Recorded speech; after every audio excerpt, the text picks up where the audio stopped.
Thank you to President Marcin Oberniecki and PANA for an invitation again this year to your Corporate Governance Conference, a system of rules in an age of uncertainty. I'm sorry that I cannot be with you live, as I'm right now teaching financial accounting to future MBAs at the Wharton School at the University of Pennsylvania. They're future users of the financial statements and audits. Recently, I had started to feel like a broken record, having to repeat myself every few years regarding the rules and standards of the accounting and auditing profession to a new crop of accountants and auditors. Thank goodness for new audiences that renew my enthusiasm. Speaking to those who share my concerns, such as PANA, and to the MBA students, forces me to find new ways to explain the lessons of the past. It also forces me to be up to date on the seemingly new or innovative attempts to get around the rules and standards in the present. It keeps me young. I'm going to talk a bit about the effort to develop standardized climate-related reporting and disclosure rules. This is a great example of a great idea that's easily exploited by the largest global audit firms for their own purpose. It's unfortunate that the simple idea that public companies should tell investors more about their exposure to environmental and sustainability issues, in particular climate change, has become so controversial and politically polarizing. I can't help but be cynical, too, about the proposed rule changes first proposed by the U.S. Securities and Exchange Commission in March 2022 that would require companies to include, and I quote, certain climate-related disclosures in their registration statements and periodic reports, including information about climate-related risks that are reasonably likely to have a material impact on their business, results of operations, or financial condition, and certain climate-related financial statement metrics in a note to their audited financial statements. The required information about climate-related risks also would include disclosure of a registrant's greenhouse gas emissions. The comment letters to the SEC's original request, issued by Acting SEC Chair Allison Herron-Lee in March of 2021, asked for public input on climate disclosure from investors, registrants, and other market participants. The SEC did a test run before issuing its final rule proposal in March of 2022 by sending letters on their current disclosures to several companies, asking them to explain the differences, for example, between climate-related disclosures in their corporate sustainability reports, their CSRs, and disclosures made on websites, conference calls, earnings reports, or in their 10K annual report. One key issue that came up in the company's responses is that most believe climate disclosure is not material to their financial statements in the context of U.S. securities laws. Multiple issuers argued at that time that it was true even though the information in their CSR report was material under the Global Reporting Initiative, or GRI. The SEC noted in its response to companies that, and I quote, information is material if there is a substantial likelihood that a reasonable investor would consider it important in deciding how to vote or how to make an investment decision. The Big Four audit firms gave their thoughts in June of 2022 in a series of comment letters that focused on two issues: the need for standardized reporting of environmental and sustainability information, and the need for an attestation mandate on environmental and sustainability information. I have seen this movie before. It should be very clear to you already that when there is a new disclosure proposal from the SEC and other global securities market regulators, it does not come down from God on the mountain.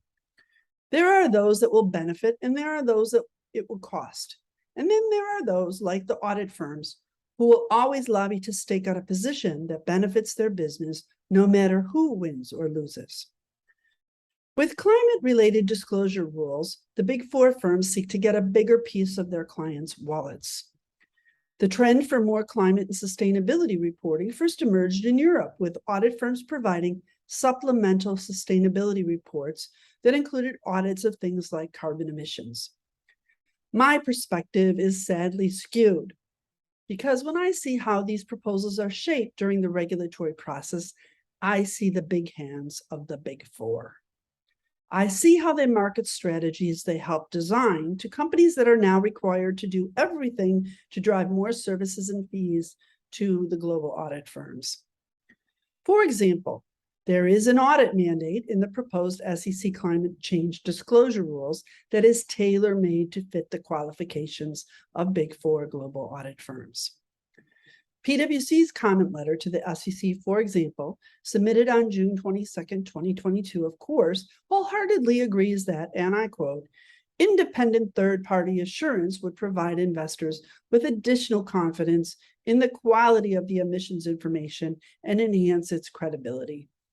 PwC writes that the level of assurance provided for Scope 1 and Scope 2 emissions information should, of course, be at the same level as the financial statement audit, otherwise known as reasonable assurance. Why does PwC feel so strongly about this? The firm took a survey of U.S. investors and found that almost 3/4 think ESG metrics should be assured, just like financial information. The SEC proposal now says that a qualified attestation provider is one that has, and I quote, significant experience in measuring, analyzing, reporting, and attesting to GHG emissions, with significant experience described as having competence and capabilities to perform engagements in accordance with professional standards and enable them to issue appropriate reports. PwC thinks that means licensing laws that should preclude anyone other than CPAs in the US, for example, from performing these GHG emissions attest services. Isn't that convenient and a bit circular? Because the SEC proposal now says that licensing, being subject to an oversight inspection program and record-keeping requirements, are important for providers of these GHG emissions attest services. Gee, I wonder where they got that idea. PwC recommends these providers be required to register with the Public Company Accounting Oversight Board or similar international independent oversight board. It just follows. No kidding. Just like the existing Big Four firms are already registered and required to be regulated by the PCAOB or similar boards in other countries. U.S. audit firms have been issuing attestation reports on GHG Scope 1 and Scope 2 under U.S. attestation standards for quite a while. I'm told the reports are kind of hard to find since there has been no consistent requirement as to where a company would file such a report. While some firms are certainly providing consulting services to help companies prepare the report, that same firm would be precluded from issuing an attest report on the same numbers and disclosures. However, there is nothing in the U.S. standards, as far as I know, to preclude the financial statement auditor from also signing the GHG audits. Attestation standards do require the GHG auditor to be independent, such as it is, in the same way as the financial auditor must be. No conflicts, for example. Eliminating the potential for conflicts may be one reason why we've been hearing more about EY spinning off its consulting practice again from its audit practice. There is so much consulting work to be done. Even smaller firms are drooling at the potential bonanza of ESG, for example. The last time the global audit firms were actively under pressure to be independent and to reduce their myriad of conflicts of interest was in 2000, even before the Enron failure and Arthur Andersen's demise. There was growing concern that firms' primary focus on consulting was distracting them from what should be their core purpose, auditing. And it's deja vu all over again today. The Securities and Exchange Commission sought to modernize auditor independence rules in 2000, and firms subsequently became concerned about the growing regulatory scrutiny and public criticism. As a result, KPMG spun off its consulting practice into Bearing Point, which filed for bankruptcy less than 10 years later. PwC sold its consulting practice to IBM. EY sold its consulting arm at that time to Capgemini for 11 billion euros. Deloitte Consulting, however, never separated from Deloitte & Touche, but instead went on an acquisition spree and grew its consulting firm into the largest of all. Since then, there have been restructurings, mostly in Europe and the Middle East, that consolidated consulting activities, in particular under regional leaderships, and even affected US and UK takeovers of consulting in some areas. But audit stays local due to local laws that protect and maintain local ownership of mandated audits and audit firms that are required for local stock exchange listings in most countries. But the audit firms went on a tear since reestablishing their consulting firms after non-compete agreements were up, and bought up all kinds of systems integration, strategy, digital, and security technology firms after those 5 years were ended. I don't think EY will spin off its consulting arm again. None of the other large global firms have yet committed to do the same publicly. Ernst & Young's plan to spin off its consulting arm and IPO is not only repetitive, but it's coming from a position of weakness, not strength. EY Audit is facing lawsuits from a spate of recent failed audits, including multi-billion-dollar legal claims in Germany and the UK over its allegedly failed audits at Wirecard and at hospital operator NMC Health plc. Its consulting business is not meeting expectations either. Back in 2013, Ernst & Young was publicizing something called its Vision 2020 strategy.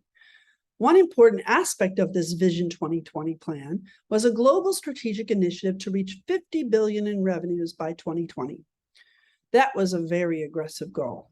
And there were a few important reasons why that goal was out of reach and bad for its global business. I wrote at the time that lofty goals like EY's Vision 2020 serve a promotional purpose to attract top talent and create the rationalization for promises of vast internal opportunities that keep top performers engaged. Beyond that, it allows current EY partners to move from the global advisory leadership sidelines to join principals at other firms in reaping the rewards of higher margin consulting work. But it is on this point that unintended consequences likely foreclose any real possibility that the $50 billion aspect of EY's 2020 plan would be executed as currently conceived. Did EY reach global revenues of $50 billion in 2020? Not quite. EY reported global revenues of US $37.2 billion in 2020. The tax practice is also problematic for EY. The Wall Street Journal says some of EY's 70,000 tax professionals do audit-related tax work and tax work for consulting, like advising on tax avoidance strategies like transfer pricing. Tax specialists also help companies that want to outsource routine tax activities like tax return preparation and expat employee tax support. The success of the breakup of EY will be driven by getting the tax split right. That's because the tax group employs nearly a quarter of the firm's staff and generated $11.4 billion of the firm's $45 billion in revenue in the fiscal year that ended in June 2022. Each EY tax employee generated, on average, around 1/5 more revenue than the typical audit employee for the 2021 financial year. Back in July, the New York Times quoted me regarding how EY developed complex tax avoidance strategies for pharmaceutical company Perrigo, and then became Perrigo's auditor when its existing auditor, BDO, would not sign off on EY's plans. EY has gone on to audit its own work at Perrigo ever since. And that's not the first time EY played both sides, auditor and tax avoidance consultant. I've written about its role in audit client Coca-Cola's troubles with the Internal Revenue Service in the US and its congressional testimony on behalf of its tax work for audit client HP, where it charged an extra $2 million to show up at the hearings. Worst of all, EY is not even planning a clean split, according to the Wall Street Journal. It says that the audit-focused firm will still get around 1/3 of its initial $20 billion in revenue from tax and other non-audit consulting activities. My personal experience as a KPMG consulting managing director, when it spun off into Bearing Point, is that no regulator told the firms what they could do and what they could not do. I worked to help separate the Latin American consulting practices from the audit firms for KPMG. As I recall, the non-US firms have minds of their own. The German firm was most difficult to convince at that time, something about a Vogel in der Hand. If the SEC had weighed in, maybe they would have weighed in negatively on a bunch of federal services consulting partners, guys who had never run a for-profit business, leading Bearing Point as a public company. Bearing Point was run into the ground and filed bankruptcy 7 years after its IPO in 2002. I never got any windfall. And then its government business was sold to Deloitte, and its commercial consulting business was sold to PwC. How incestuous. Did the PCAOB, the SEC, or the Federal Trade Commission have any opinion on this anti-competitive nature of that whole saga? Obviously not. Has the SEC or PCAOB ever reviewed or weighed in on any of the acquisitions made by the Big Four since to see if conflicts regarding client lists that overlapped with audit clients were managed well? Based on my experience when I was at PwC in 2005 and 2006, not even the firms worry about those issues.